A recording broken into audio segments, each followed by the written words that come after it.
Make the long story short, বড় স্টোরিকে আমি ছোট করে বলছি।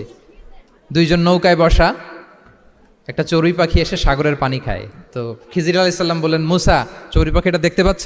মুসা আলাইসাল্লাম বললেন, হ্যাঁ দেখতে পাচ্ছি। চড়ুই পাখি যে পানি খেলো এইমাত্র, এটা দেখেছো? হ্যাঁ দেখেছি। পানি খাওয়ার কারণে চড়ুই পাখির চঞ্চুতে মানে ঠোঁটে যে একটু সাগরের ছিটে ফোটা পানি লেগেছে, দেখেছো? মুসা আলাইসাল্লাম বললেন, হ্যাঁ দেখেছি। তো খিজির আলাইসাল্লাম বললেন, এই যে সাগর থেকে, মহাসাগর থেকে পানি খাওয়ার কারণে চড়ুই পাখির ঠোঁটে সামান্য সাগরের ছিটে ফোটা পানি যতটুকু ঠোঁটে লেগে আছে, এটা হচ্ছে তোমার, আমার আর মহাবিশ্বে আমরা যারা আছি সবার জ্ঞান।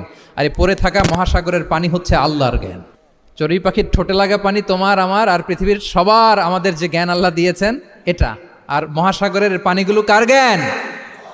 ওয়ামা উতীতুম মিনাল ইলমি ইল্লা কালিলা। আল্লাহ বলেন, একেবারে একেবারে ভেরি লিটল, যত সামান্য জ্ঞান দিয়ে আমি তোমাদেরকে দুনিয়ায় পাঠিয়েছি। এজন্য আমি সব জানি, এটা আজকে থেকে আমরা আর বলবো? আমার শিক্ষার্থী বন্ধুরা নয়েজ করো, বলো আমরা বলবো আল্লাহু আ'লাম। আল্লাহ ভালো জানেন। সাহাবাদেরও এই বৈশিষ্ট্য ছিল, ওনারাও বলতেন আল্লাহু ওয়া রাসূলুহু আ'লাম, আল্লাহ এবং আল্লাহ রাসূল ভালো জানেন।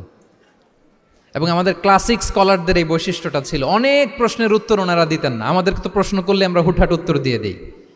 অন অ্যান অ্যাভারেজে 10টা প্রশ্ন করলে ইমাম মালিক এর মধ্যে অধিকাংশ প্রশ্নের উত্তরে বলতেন আনা লা আ'লাম, আমি জানি না।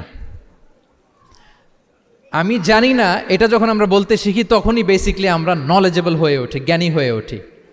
তাহলে জ্ঞানার্জনের জন্য অপরিহার্য কয়টা বিষয় বলেছিলাম, মনে আছে না? ঘটনা শুনতে শুনতে কয়টা মোট? 1 নম্বরে বিনয়। আমরা বিনয়ী হব। আওয়াজ করে বলি, আমরা কি হব? আমরা বিনয়ী হব।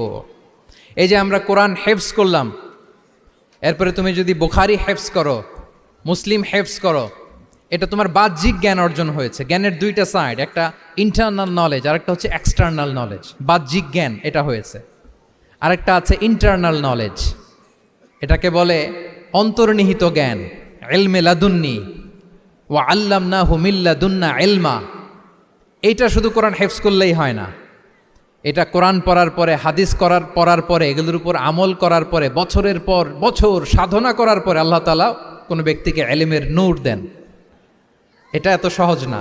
আমরা এক্সটার্নাল নলেজ, বাহ্যিক জ্ঞান খুব সহজেই রিসিভ করতে পারি, কিন্তু ইন্টারনাল নলেজ, যেটা অন্তর্নিহিত জ্ঞান, যেটা তোমার দূরদৃষ্টি বাড়াবে, তোমার ফেরাসাত বাড়াবে, তোমার বিচক্ষণতা বাড়াবে, তোমার ফারসাইটেডনেসকে বাড়াবে, ওই অন্তর্নিহিত জ্ঞানের জন্য বছরের পর বছর সাধনা করতে হয়।